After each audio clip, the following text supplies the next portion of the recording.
Hello everyone, this is Todd from the Elwood Public Library, and I'm here to read to you, Seriously, Cinderella is So Annoying, by Trisha Shaskan.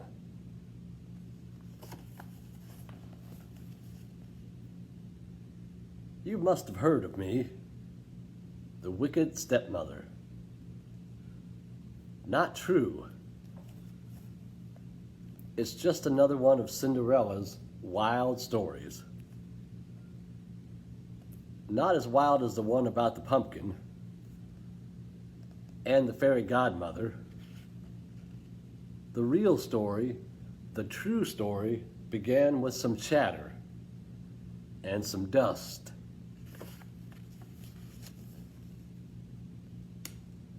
All I ever wanted was a husband and a mansion. Before I married Cindy's father, my two darlings and I had met Cindy only a few times. The girl had seemed normal. After I married Cindy's father, my darlings and I moved in. When I had just one foot in the door, my dear husband kissed me goodbye and said, "I'm off on business." He leaves often, Cindy said, but the animals stay put. They talk, they joke, they sing, they even help out, especially the bluebirds.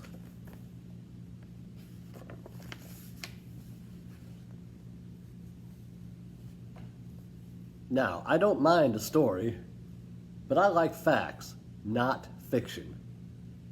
Soon, the girl was talking all kinds of hokey pokey. Once upon a time, Cindy said, one of the bluebirds became blue. Not the color, the feeling. His friend had flown south. My darlings and I were stuck near the front door. I just wanted to put away my bags, and that's when I saw it. Dust. "Dear, is the whole house this dusty?" I asked. "I don't know," Cindy said. "I'll give you a tour."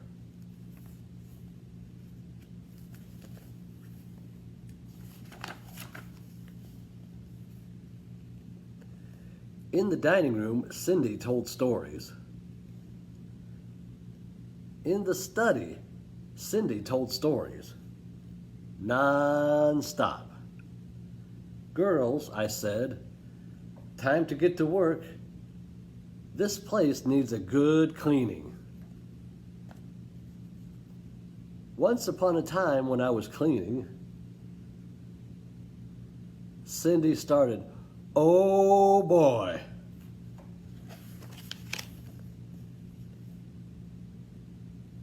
Cindy mopped the floor, but she finished so fast.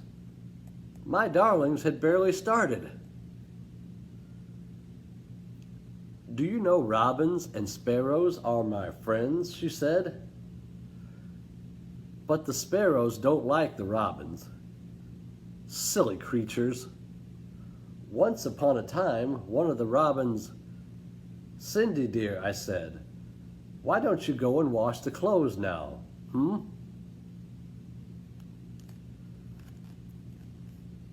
But Cindy washed them so fast. How on earth did she do it? I had to find another chore for her, just to keep her busy. "If there's one thing squirrels love, it's washing clothes," Cindy said. "The rats, though, would rather iron. You know, one day Squirrels and rats doing laundry? Quit telling such foolish stories," I said.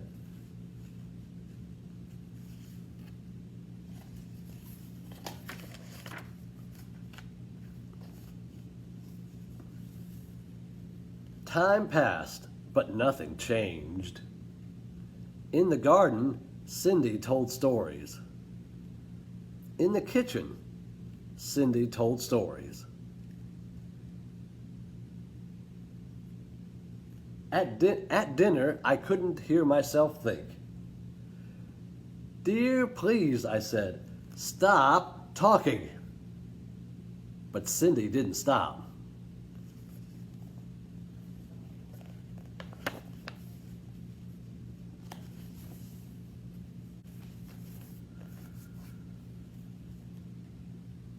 One day, a letter arrived.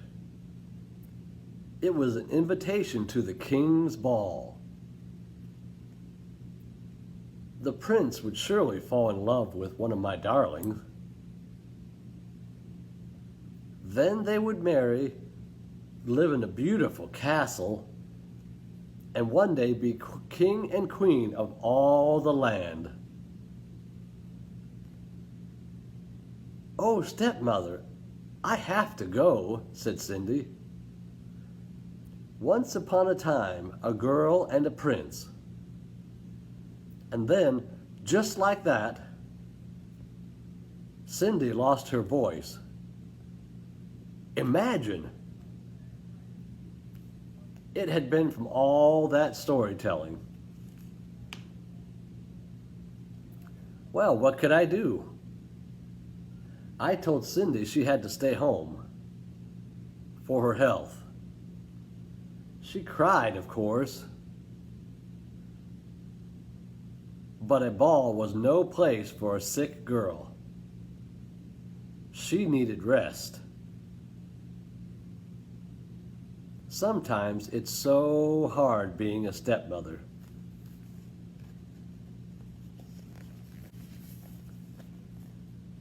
At the ball, my darlings twirled. They twirled. But then some strange girl waltzed in. Her gown was magnificent. I couldn't take my eyes off of it. I wondered how much it cost and if my seamstress could copy it for me. The prince and the girl danced and pranced. My poor darlings were left princeless.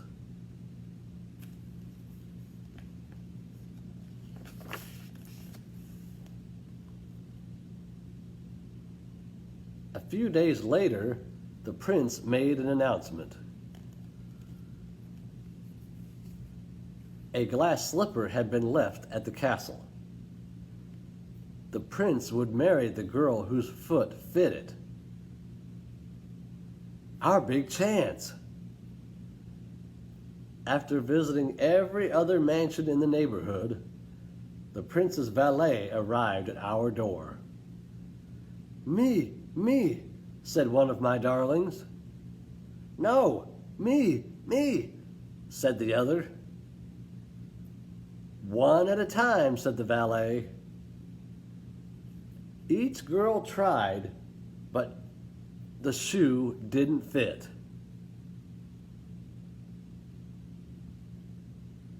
Then Cindy pushed out a whisper, "Please let me try."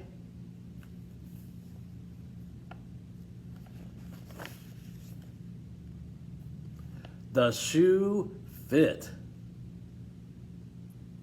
Cindy pulled the match out of her pocket. "What?" my darlings cried. Cindy pushed out another whisper.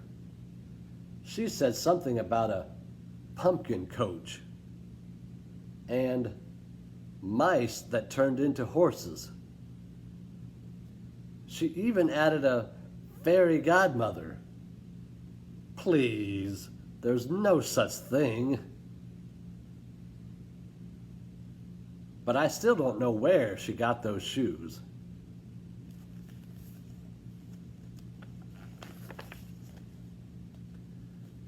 A few days later, the prince married Cindy. Poor man. He had no idea what he was getting himself into. but we lived happily ever after. There you go. I hope you enjoyed it, and I hope everyone has a good day.